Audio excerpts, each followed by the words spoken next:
Before we begin, what you're about to hear involves two documented cases from the 1,980 seconds that have remained classified for over 40 years.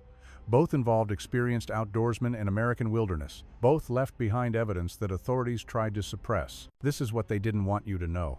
On July 18, 1983, 31-year-old nature photographer and seasoned outdoorsman David Reynolds set out on a solitary documentation expedition into the isolated Rocky Mountain wilderness of Colorado. 4 weeks later, he never arrived at his planned extraction point. On August 16, 1983, a search and rescue operation located his deserted base camp deep within the San Juan National Forest. Among the dispersed gear, they recovered his damaged equipment bag, torn clothing, a professional Nikon F3 camera system, and his comprehensive field notebook. Most troubling, David's remains were never located. What rescue teams discovered in his photographs and written records would fundamentally challenge their understanding of the Colorado backcountry wilderness. David Reynolds, a native of Denver, Colorado, was an accomplished wilderness photographer whose images had appeared in Outside Magazine and Wildlife Photography International. With over a decade of backcountry experience and advanced wilderness survival certification, David was recognized for his thorough planning and conservative approach to solo expeditions. He had successfully documented some of the most remote terrain across the American West, from the Montana wilderness to the Arizona desert. Colleagues characterized him as systematic, rational, and someone who never took foolish chances. His photographic work concentrated on recording unusual animal behaviors and pristine ecosystems, frequently spending months alone in isolated locations to document the perfect moment. On August 16, 1983, forest officials received notification that David had failed to reach his scheduled rendezvous point near Crystal Lake. Authorities instantly initiated a thorough search mission, concentrating on the path David had detailed in his wilderness permit. The operation involved more than 50 personnel, including forest rangers, county sheriff deputies, and volunteer rescue organizations. Search teams followed every established trail and stream in the region. After 8 days of concentrated searching, the mission was briefly halted due to an approaching dangerous weather front. The combination of torrential rain, thick fog, and hazardous terrain made continued searching extremely perilous for rescue workers. Despite David's documented survival expertise and comprehensive emergency equipment, officials became increasingly worried about his welfare. Whispering Canyon's notoriety for disorienting even veteran hikers, combined with the area's merciless environment, created conditions for disaster. The discovery occurred on August 24th, when a tracking dog guided investigators to a hurriedly evacuated campsite roughly 10 miles from David's last confirmed location. The scene was alarming. His shelter had been partially damaged and relocated several yards from its initial position. Camping supplies were distributed across a broad area, and deep scratches in surrounding trees indicated something with extraordinary power had been present. Most significant was what they found within his damaged equipment bag: a high-end Nikon F3 camera containing film from over 250 photographs and a canvas-bound field notebook documenting his complete expedition. David had intended to spend 4 weeks recording the ecosystem diversity of Whispering Canyon, with special emphasis on the region's rumored population of unknown primate species. His route would lead him through some of the most secluded sections of the forest, following ancient animal paths and stream valleys that seldom encountered human presence. According to his notebook, David had been attracted to the area by accounts from local guides and backpackers who claimed to have encountered something that defied explanation in the remote parts of the canyon. The initial entries in David's notebook revealed his characteristic, methodical style and authentic enthusiasm about the expedition. July 18, 1983, ideal conditions for launching this journey. The access point was entirely vacant. Haven't encountered another person since departing the trailhead 4 hours ago. The forest here is remarkably ancient, with some of these ponderosa pines clearly 400+ years old. Already documented some amazing shots of a beaver family that appeared completely comfortable with human presence.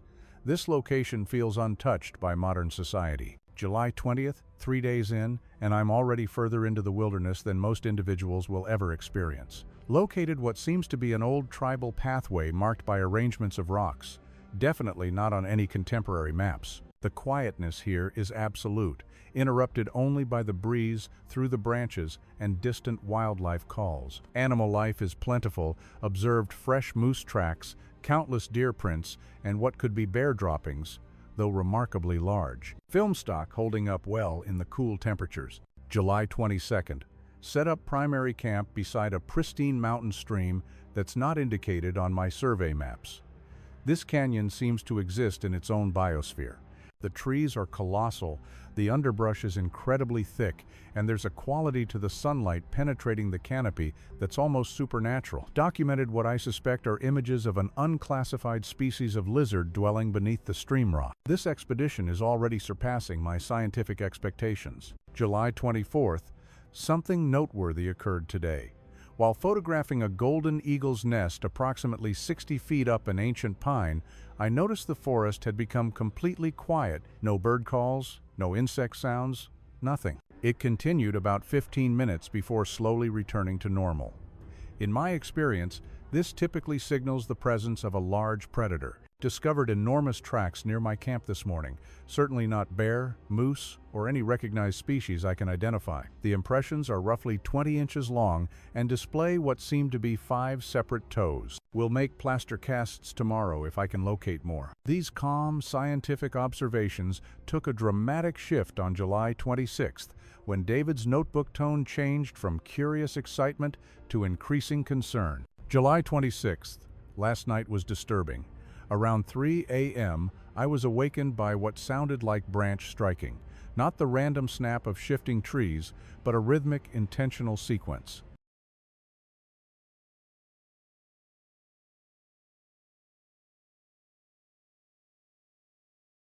It appeared to be originating from various directions, as if separate sources were communicating. When I exited my tent with a flashlight, everything became silent instantly. Found several more of those enormous footprints this morning, much nearer to camp than previously. They appear recent, possibly created during the night. July 28th, I'm starting to feel like I'm being observed. It's a constant sensation that's difficult to ignore, even during bright daylight. Yesterday, while photographing what I assumed was a moose in a distant clearing, I realized the figure was far too tall and moving in an unusual upright posture. By the time I adjusted my telephoto lens for a clearer view, it had disappeared into the forest. The photograph shows only a dark shape, but the dimensions don't correspond to any known animal in this area. My logical mind wants to explain this as pattern recognition, seeing shapes that aren't there, but my intuition is suggesting otherwise. July 30th. Documented something remarkable today, though I'm still analyzing what I witnessed. While following an animal trail deeper into the canyon, I heard what sounded like vocalizations. Not entirely human, not entirely animal. The sounds were sophisticated, almost dialogue-like, coming from a thick grove about 150 yards ahead. I managed to photograph a large figure partially concealed behind ancient trees. The image is somewhat unclear due to the distance and vegetation, but it clearly shows a bipedal creature covered in reddish-brown hair, standing at least 8 to 9 feet tall. When it spotted me, it didn't run like a normal animal would. Instead, it observed me for several extended moments before purposefully turning and walking away with a controlled, almost human-like movement. The notebook entries became increasingly urgent as David documented more encounters. August 1st. They're certainly tracking me now. I use the plural because I've identified at least 4 distinct individuals based on footprint dimensions and walking patterns. The largest appears to be enormous, easily 450-plus pounds based on the depth of its prints in wet soil. I've recorded hours of audio on my cassette recorder that capture their vocalizations, sophisticated blend of growls, clicks, and what can only be described as rudimentary language. The sounds carry an intelligence that's both captivating and concerning. I'm conflicted between my scientific fascination and a growing sense that I may be venturing into territory I don't fully understand. August 3rd. Direct visual contact today. While refilling my water containers at the stream, I looked up to find one of them standing on the far bank, maybe 40 feet away. We observed each other for what seemed like an eternity. It was clearly assessing me, trying to determine if I represented a threat. The intelligence in its gaze was undeniable. This wasn't simply an animal, but something far more sophisticated. I slowly reached for my camera, but it raised its hand in what appeared to be a clear gesture to stop. When I lowered the camera, it made a brief nodding motion and vanished into the forest. I'm beginning to understand that these creatures are far more aware and intelligent than any wildlife I've ever encountered. August 5th. The situation has intensified. Last night, they approached my camp directly. I counted at least 5 distinct voices surrounding my shelter, engaged in what sounded like animated discussion. The vocalizations lasted nearly 2 hours, occasionally interrupted by the sound of heavy footsteps circling my campsite. When I looked through a gap in my tent opening, I could see massive silhouettes moving between the trees in the starlight. They seemed to be discussing something, possibly what to do about my presence. I've never felt so exposed. David's final notebook entries revealed a man caught between scientific fascination and growing concern. August 7th. I should depart, but I cannot. What I'm documenting here could transform our understanding of North American wildlife. These creatures represent either an unknown species of primate or something even more extraordinary. I've managed to photograph their habitat modifications, complex shelters built from interwoven branches, food storage areas, and what appear to be basic tools. The implications are astounding. However, their behavior toward me has changed. They've begun placing stones near my camp in deliberate patterns and making displays, chest beating, branch snapping, loud vocalizations. I believe they want me to leave their territory. August 9th. Situation becoming delicate. Some of my equipment has gone missing during the night, my reserve food supplies, and one of my water purification tablets. It feels like they're encouraging me to depart without direct confrontation. I'm now conserving my remaining supplies and will need to begin hiking toward the pickup location within the next day or two. But I've made an incredible discovery: rock paintings deep in a cave system about 3 miles from my camp. The artwork depicts clearly humanoid figures alongside animals that match current Colorado wildlife. Some of the paintings appear ancient, while others look relatively recent. This suggests these creatures have occupied this canyon for potentially hundreds or thousands of years. This final entry in the notebook was visibly written in a different manner than before. The handwriting was hurried, either due to excitement or physical exhaustion. August 10th, 1983. Final entry. I've decided to attempt one last series of photographs, then begin my hike out tomorrow morning. The largest male, the one I've been calling Chief, has been following me all day. He's massive, easily 9 feet tall, with powerful build. There's something almost human about his face, but with pronounced brow ridges and a skull crest that suggests incredible jaw strength. I've noticed he wears what appears to be a cord around his neck with animal teeth and stones, clear evidence of symbolic thinking and cultural behavior. If I can photograph him clearly, it would provide compelling evidence of these creatures' existence. The documentation potential is extraordinary. Whatever happens, this research must survive. When investigators developed the film from David's camera, they found over 250 photographs documenting his 4-week expedition. The early images showed typical wilderness photography, landscapes, wildlife, and botanical subjects. However, the later photographs revealed increasingly compelling evidence of large unknown creatures inhabiting Whispering Canyon. Wildlife biologists who studied David's evidence in 1983 proposed several theories about his fate, though the official file was classified until 2003. Theories. Theory 1. Territorial displacement. The creatures may have escorted David from their territory without causing harm. Some researchers suggest he could have been guided to a distant location and became disoriented in the process. Theory 2. Voluntary observation. A more intriguing theory suggests the creatures may have invited David to document their society, understanding his scientific purpose. This would require a level of understanding that would revolutionize our knowledge of their intelligence. Theory 3. Environmental incident. It's possible David experienced an accident while attempting to photograph the creatures in challenging terrain, with his remains subsequently concealed by natural processes or the creatures themselves. The most extraordinary theory suggests David may have chosen to remain with the creatures, perhaps being accepted into their community. His final notebook entries showed increasing fascination rather than fear, and his scientific background would make him valuable for documenting their culture. Professional trackers who examined the abandoned campsite in 1983 noted several unusual features. Plaster casts taken from the area showed prints measuring 20 to 24 inches in length, with distinct toe patterns unlike any known North American wildlife. The pattern of campsite disturbance suggested intelligent, purposeful interaction rather than random animal behavior. Damaged trees showed evidence of tremendous strength, far exceeding that of known regional wildlife. David Reynolds' disappearance and the evidence he left behind reignited scientific debate about the existence of undiscovered primate species in North America. Whispering Canyon has since been designated as a protected research area, with access strictly limited to authorized scientific personnel. The quality and consistency of David's photographic evidence, combined with his reputation as a skilled and honest photographer, convinced many experts that his documentation represents genuine encounters with unknown creatures.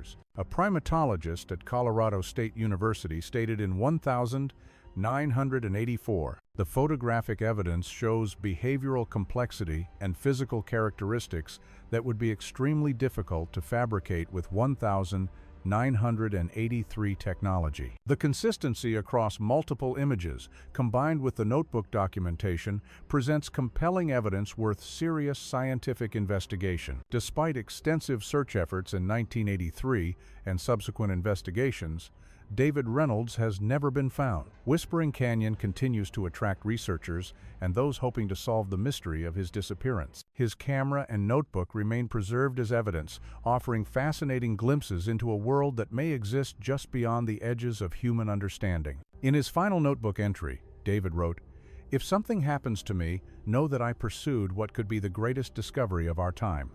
These creatures are real, they are intelligent, and they have been sharing this continent with us far longer than we ever imagined. The forest holds secrets that could change everything we think we know about evolution, intelligence, and our place in the natural world." 1 year after David's disappearance, in August 1984, a backpacker discovered a small pile of arranged stones near the original search area. Beneath the stones was a waterproof container and an ADI Hesabr, later identified as the same one David Reynolds had carried during his expedition.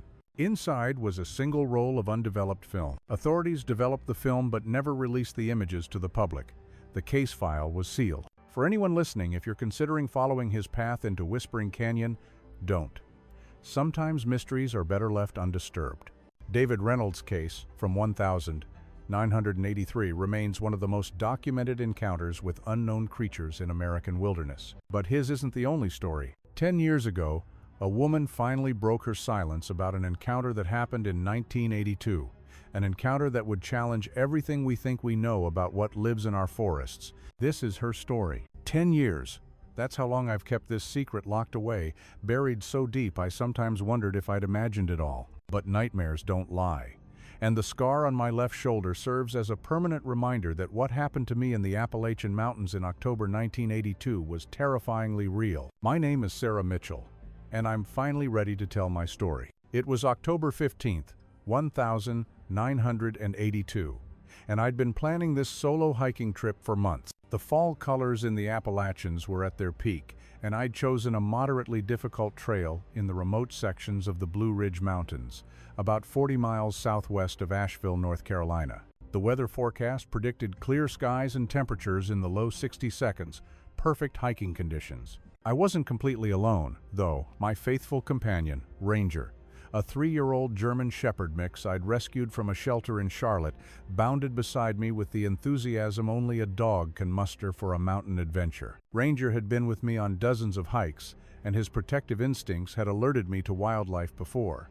He was my hiking partner, my early warning system, and my best friend, all rolled into one loyal package. We started early, around 6:30 a.m., from a trailhead that saw maybe a dozen hikers on busy weekends.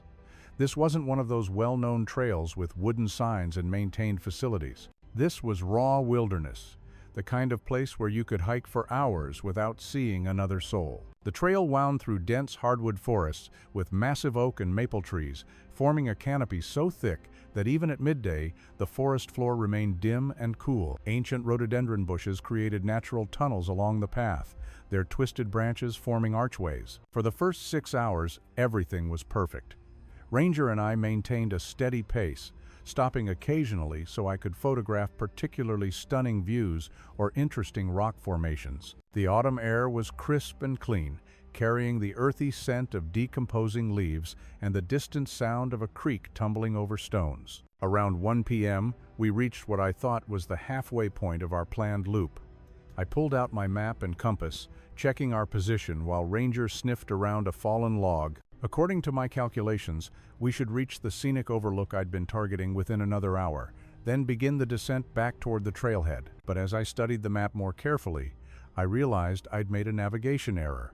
We'd taken a fork in the trail about 2 miles back that had led us deeper into the wilderness than I'd intended. Instead of being halfway through a manageable day hike, we were now committed to a much longer route through terrain I wasn't familiar with. Ranger seemed unbothered by this development, tail wagging as he investigated every interesting scent. I decided to push forward rather than backtrack. After all, I was an experienced hiker with proper gear, plenty of water, and emergency supplies. What could go wrong? The answer came 3 hours later when the perfect day turned into my worst nightmare. We'd been climbing steadily for most of the afternoon, following a ridgeline that offered occasional glimpses of the valleys below. The trail had become less defined, more like a game path marked by occasional blazes on trees. I was beginning to think we should turn back when Ranger suddenly stopped, his ears perked forward and his body rigid with attention. I'd learned to trust Ranger's instincts completely. When he went on alert like this, it meant something was wrong. I froze, scanning the forest around us for any sign of danger. The afternoon had grown unusually quiet. No bird songs, no rustling of small animals in the underbrush. Even the wind seemed to have stilled. That's when I saw it. About 50 yards ahead, barely visible in the dappled shadows, a massive, tawny form moved with fluid grace between the trees. Mountain lion. In all my years of hiking, I'd never encountered one of these apex predators, though I knew they inhabited these mountains. The cat was enormous, easily 6 feet long, not counting its tail, with powerful shoulders that spoke of explosive strength. It moved with the casual confidence of a creature that had never met anything it couldn't overcome. Ranger had seen it too. The hair along his spine stood up, and a low warning growl rumbled from his throat. I grabbed his collar, trying to keep him calm, while my mind raced through everything I'd ever read about mountain lion encounters. Don't run. Make yourself appear large. Back away slowly. Never turn your back on the animal. But this cat wasn't behaving like the textbook said it should. Instead of avoiding human contact, it was moving deliberately in our direction, its yellow eyes fixed with an intensity that made my skin crawl. This wasn't a chance encounter. This was a predator that had made a decision. I started backing away, one slow step at a time, trying to keep Ranger behind me. The mountain lion matched my movement, maintaining the distance between us while angling to cut off our retreat. "Easy, boy," I whispered to Ranger, who was trembling with the effort of controlling his protective instincts. The attack came suddenly. One moment the cat was 50 yards away. The next it was closing the distance in powerful bounds. I had time for one startled cry before Ranger made his choice. Even as the mountain lion lunged, Ranger launched himself forward, intercepting the cat mid-leap. 60 pounds of protective courage crashed into the predator's side, deflecting its trajectory away from me. What followed was chaos. Both animals tumbled into the underbrush in a blur of fur and motion. I scrambled backward, my shoulder stinging where a claw had grazed me, looking desperately for something to use as defense. The confrontation lasted perhaps 30 seconds, but it felt like hours. When it ended, the mountain lion emerged from the bushes and disappeared into the deeper forest. Ranger didn't follow. I found him lying still among the ferns. My beautiful, brave companion had given everything to protect me. I don't remember much about the next few hours. I know I stayed with him until the forest started growing dark. I know I called his name even though I knew he couldn't respond. I know I tried to find my way back to the trail, but shock and grief had muddled my thinking. The wound on my shoulder had stopped bleeding, but I was lost. In my emotional state, I'd wandered from the trail without realizing it, and now I found myself in trackless forest with no clear sense of direction. The sun was getting lower, and the temperature was beginning to drop. I had a small emergency kit in my pack, including a space blanket and some energy bars, but I hadn't prepared for an overnight stay in the wilderness. My plan had been to be back at my car by 6 p.m. Instead, I was stumbling through dense forest, dealing with the trauma of losing my best friend. As darkness fell, I realized I needed to stop moving and find shelter. Hiking in the dark, especially in my emotional state, was dangerous. I could walk off a cliff or simply get even more lost than I already was. I found a small clearing beside a rocky outcrop that offered some protection from the wind. Using my emergency supplies, I created a makeshift shelter and tried to settle in for what I knew would be the longest night of my life. The first sounds came around 10 p.m. I was huddled in my space blanket, trying to stay warm and fighting off waves of grief, when I heard something moving in the forest around me. Not the small sounds of nocturnal animals. This was something large, moving with purpose. At first, I thought the mountain lion had returned. I grabbed the largest stick I could find and tried to make myself small against the rock face behind me. But as the sounds grew closer, I realized this wasn't a cat. The movement was too heavy, too deliberate, and there was more than one of them. I could hear multiple large forms moving through the forest, seeming to circle my position. Then I heard something that made my blood run cold. A low, guttural vocalization that sounded almost like speech. It wasn't human, but it wasn't entirely animal either. It was something in between, something that spoke of intelligence and purpose. The sounds grew closer, and I began to make out massive shapes moving between the trees. They were huge, much larger than any person, moving upright on two legs but with a hunched, powerful posture. In the darkness, I could barely make out their silhouettes, but what I could see defied explanation. I was about to meet creatures that, until that moment, I'd assumed were nothing more than folklore. They surrounded me with coordination that suggested they'd done this before. One moment, I was alone in my makeshift shelter. The next, I was encircled by four massive forms that blocked out the stars. Up close, they were even more imposing than I'd imagined. They stood between 7 and 8 feet tall, covered in coarse, dark hair. Their faces were a striking blend of human and ape features, pronounced brow ridges, deep-set eyes, and powerful jaws. But it was their eyes that truly affected me. They held an intelligence that was unmistakably aware, unmistakably conscious. I tried to run, but there was nowhere to go. When I moved left, one of them simply stepped into my path. When I spun right, another was there, watching me with those remarkably intelligent eyes. The largest of the group, the one I would later think of as the leader, made a sound that might have been communication to the others. Before I could react, massive hands lifted me off the ground as easily as one might lift a child. I resisted initially, but it was useless. These creatures possessed strength that was beyond human comprehension. As they began to move through the forest, carrying me between them, I heard something that made me stop struggling and start paying attention. The sound of wolves howling in the distance, not just one or two, but a whole pack getting closer. Then I heard something else, a low coughing sound I recognized as a black bear, and it sounded very close. Suddenly, I began to understand what was happening. These creatures weren't attacking me. They were rescuing me. The forest that had seemed merely dark to me was apparently full of predators that had been converging on my position.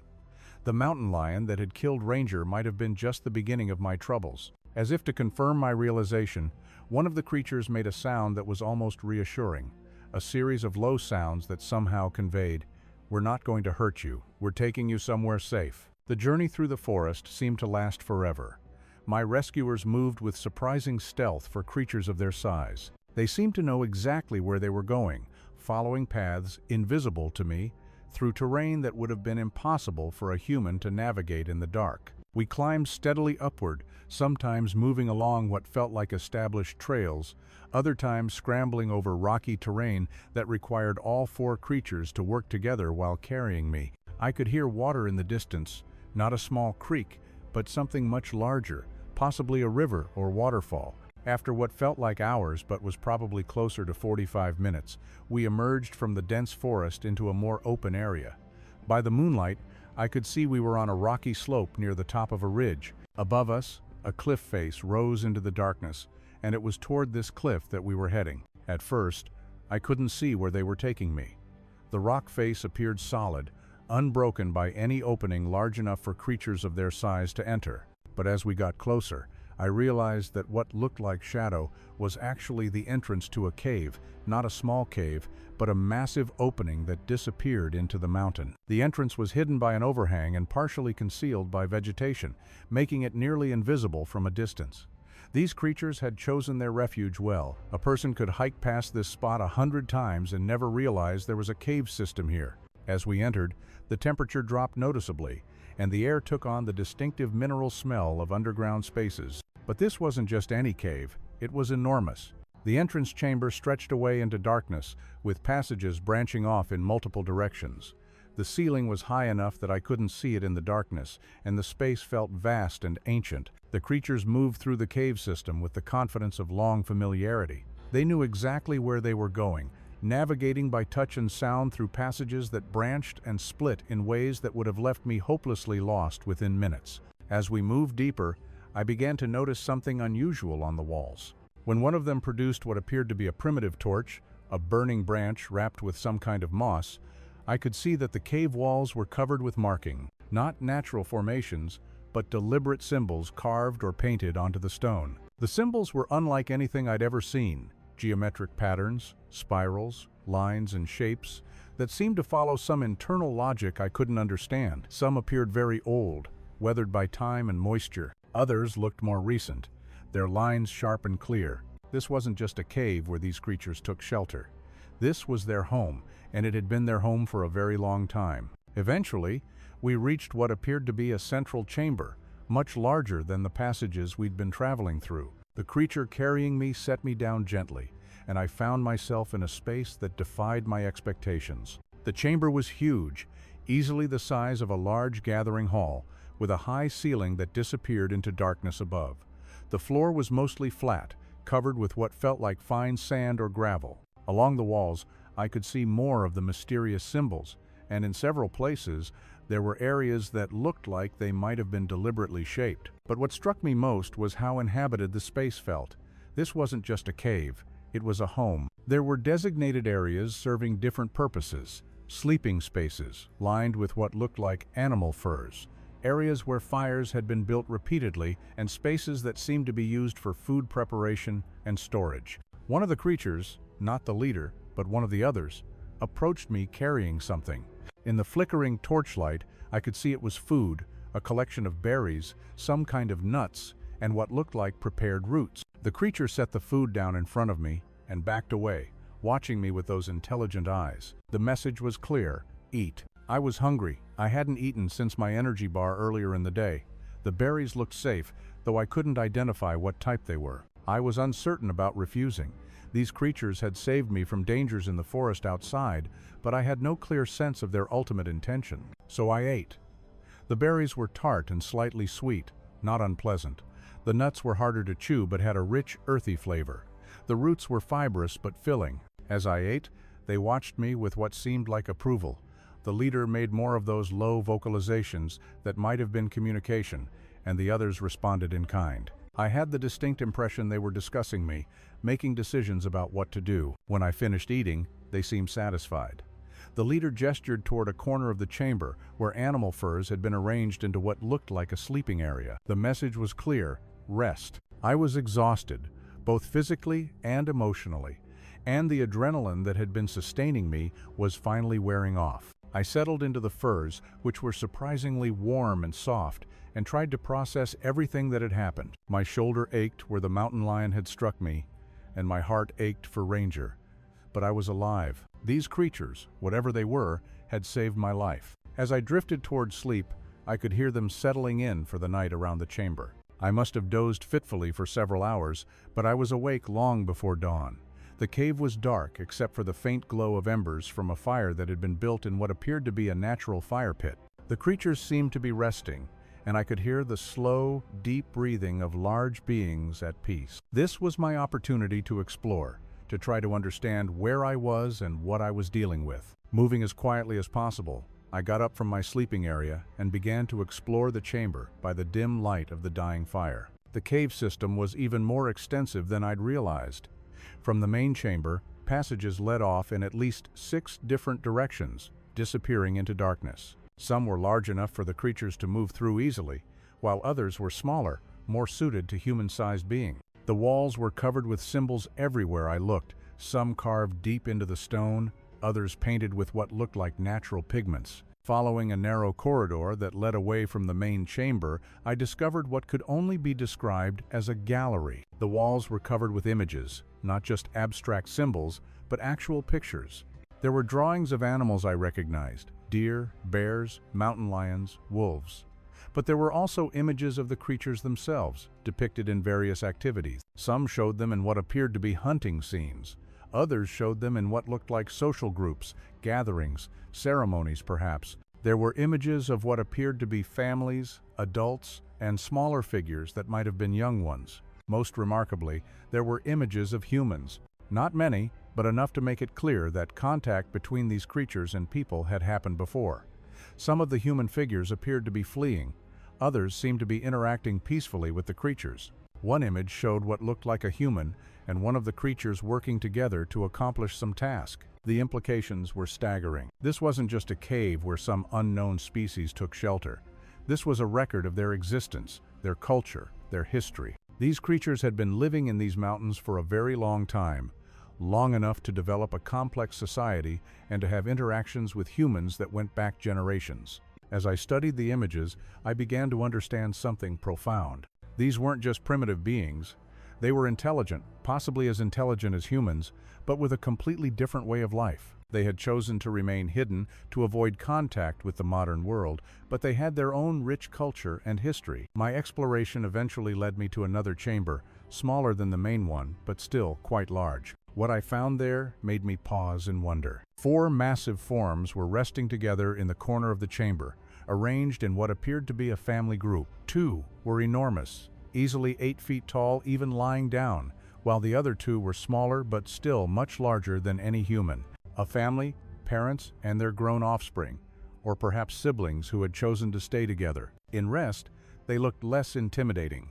Their features were more relaxed, more human-like in a way. I could see the family resemblance in their faces, the way they had arranged themselves to share warmth and comfort. It was remarkably human behavior, and it made me see these creatures in a completely different light. They weren't monsters. They were people, different from humans, but people nonetheless. They had families. They had emotions. They had a society. The one who had carried me through the forest hadn't been capturing me. He had been rescuing me, bringing me to safety, just as any person might do for someone in trouble. But as I watched them rest, I also felt a growing sense of urgency. Dawn was coming. I could see the faintest hint of light beginning to filter into the cave from the entrance, and I knew this was my opportunity to return to my world. I didn't know what these creatures' long-term intentions were for me, and I wasn't prepared to find out. I needed to get back to civilization, to medical attention for my shoulder, to a world that made sense. I needed to grieve for Ranger properly, to process what had happened to me, and to decide what, if anything, to do with the knowledge I'd gained. Moving as quietly as possible, I made my way back to the main chamber. The creatures who had brought me here were still resting, and I could see the passage that led to the entrance. If I was careful, if I was quiet, I might be able to leave before they woke. Getting out of the cave system was more challenging than I'd expected. The passages that had seemed straightforward when I was being carried now seemed like a maze. I took several wrong turns, ending up in chambers I hadn't seen before, having to backtrack and try different routes. But eventually, I found my way back to the entrance. The morning light filtering into the cave was the most beautiful thing I'd ever seen. Freedom was just ahead. As I made my way toward the entrance, I heard sounds behind me. The creatures were waking. I heard vocalizations, those low sounds that I now recognized as their form of communication. They were probably discovering that I was gone, deciding what to do about it. I reached the entrance just as the sun was rising over the ridge. The forest looked completely different in daylight, less threatening, more familiar. I could see the slope we'd climbed the night before, and beyond that, the forest I'd been lost in. But I was no longer lost. From the elevated position of the cave entrance, I could see landmarks I recognized. In the distance, I could make out what looked like a maintained trail, not the one I'd been on when Ranger was killed, but a different one that seemed to run along the ridgeline. I didn't look back as I began my descent. I was concerned that if I did, I might see the creatures following me, and I wasn't ready for another encounter. I needed time to process what had happened, to figure out how to return to normal life with the knowledge I now carried. The descent was challenging. The slope was steep and rocky, and my shoulder was stiff and painful, but adrenaline and the promise of safety kept me going. I slipped and stumbled several times, but I kept moving, driven by the need to put distance between myself and the cave. It took me 6 hours to reach the trail I'd seen from the cave entrance. By then, I was exhausted, dehydrated, and in considerable discomfort, but I was also filled with relief. I'd made it back to marked trails, back to a world I understood. The trail was well maintained and clearly marked, nothing like the primitive path I'd been following when Ranger was killed. I followed it downhill, knowing that eventually it would lead me to a trailhead, a parking area, some form of civilization.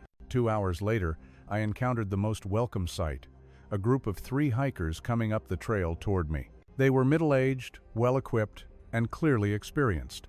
When they saw me, dirty, injured, and obviously in distress, they immediately offered help. "Are you all right?" the first one asked, a woman with graying hair and kind eyes. I almost broke down right there. These were the first normal people I'd seen since the nightmare began, and they represented everything I'd feared I might never experience again. Human kindness, human civilization, human normalcy. "I need help," I managed to say. There was a mountain lion, my dog. I couldn't finish. They didn't hesitate. One of them, a man with a first aid kit, immediately began examining my shoulder wound. Another pulled out a CB radio to call for emergency services. The third, the woman who'd spoken first, just sat with me and listened. I told them about the mountain lion encounter, about Ranger's brave actions, about getting lost in the forest, but I didn't tell them about the creatures. I couldn't. How could I explain that I'd spent the night in a cave system with a family of unknown beings? How could I describe the symbols on the walls, the intelligence in their eyes, the way they'd saved my life? They would think I was suffering from shock, from confusion brought on by trauma and exposure. They would be kind about it, but they wouldn't believe me. And maybe that was for the best. Maybe some secrets were meant to be kept. The rescue team found us on the trail 3 hours later. I was taken to a hospital in Asheville where doctors cleaned and stitched my shoulder wound and treated me for dehydration and exposure. The wound healed well, though I still carry the scar. The hardest part was explaining what had happened. My family was devastated about Ranger. My sister cried when I told her how he'd protected me. They all wanted to know how I'd survived the night alone in the forest. I gave them a carefully edited version of the truth. I told them I'd found shelter in a cave, that I'd had some emergency food in my pack, that I'd been fortunate to find the trail the next morning. It wasn't entirely untrue. I had found shelter, I had been fed, I had been fortunate. I just left out the part about who had provided the shelter and the food. The authorities were thorough. They wanted to know exactly where the mountain lion encounter had occurred, whether the animal might still be in the area, whether they needed to post warnings. I gave them the best approximation I could of where Ranger had died, but I was vague about the exact location of the cave where I'd spent the night. A search team went looking but never found Ranger's remains. The mountain lion had apparently carried him far enough that he was lost in the vastness of the forest. I held a small memorial for him with just my family and a few close friends. I told them about all the adventures we'd had together, about what a brave and loyal companion he'd been. But I didn't tell them about his final act of courage. That was too painful, too personal, and it was connected to secrets I wasn't ready to share. For 10 years, I've carried the knowledge of what happened to me in that cave. I've returned to hiking, though never alone, and never in that particular area of the mountains. I've read everything I could find about similar encounters, about the legends and stories that have persisted for generations. Some of the accounts I've read are clearly mistaken or fabricated. Others are harder to dismiss. There are patterns in the reports, consistent details that suggest at least some of the witnesses might have encountered something genuine. The descriptions of intelligence, of deliberate avoidance of humans, of protective behavior toward those they perceive as harmless, these match my own experience. I've thought about coming forward before, about sharing my story with researchers or investigators, but I've also thought about the creatures who saved my life, about the family I saw resting peacefully in their hidden cave. They have survived by remaining hidden, by avoiding contact with the modern world. Do I have the right to expose them? The symbols on the cave walls suggested a culture that goes back centuries, maybe millennia. These creatures have been living in the mountains longer than humans have been keeping written records. They've developed their own society, their own way of life, their own relationship with the natural world. What would happen if the world knew they existed? Would they be protected, studied, respected? Or would they be hunted, captured, exploited? Would tourists overrun their territory? Would scientists want to study them? Would governments want to control them? I think about the intelligence I saw in their eyes, the way they communicated with each other, the care they showed in feeding me and providing shelter. These weren't animals. They were people, just different from us. They deserve the same consideration, the same right to privacy and self-determination that we would want for ourselves. So why am I finally breaking my silence? Why am I sharing this story after 10 years of keeping it secret? Partly because I'm tired of carrying the burden alone. The experience changed me in ways I'm still discovering. I see the natural world differently now, with a deeper appreciation for its mysteries and a greater respect for the unknown. I've become more cautious about human assumptions, about our belief that we understand everything about the world around us. But mostly, it's because I think the story needs to be told, even if people don't believe it. There are things in this world that we don't understand. Beings that exist beyond our current knowledge. The mountains are full of secrets, and some of those secrets might be important. I'm not asking anyone to believe me. I'm not providing evidence or demanding scientific investigation. I'm simply sharing what happened to me, what I experienced, what I learned. The creatures who saved my life that night showed me kindness and compassion when I was at my most vulnerable. They could have left me in the forest, could have ignored my presence. Instead, they chose to help, to protect, to care for someone who wasn't even their own species. That's a lesson worth remembering, regardless of whether you believe the source. I still miss Ranger every day. His sacrifice was the price of my survival, and I carry that weight with me always. But I also carry the memory of his courage, his loyalty, his willingness to protect someone he loved. In that moment when the mountain lion attacked, he didn't hesitate.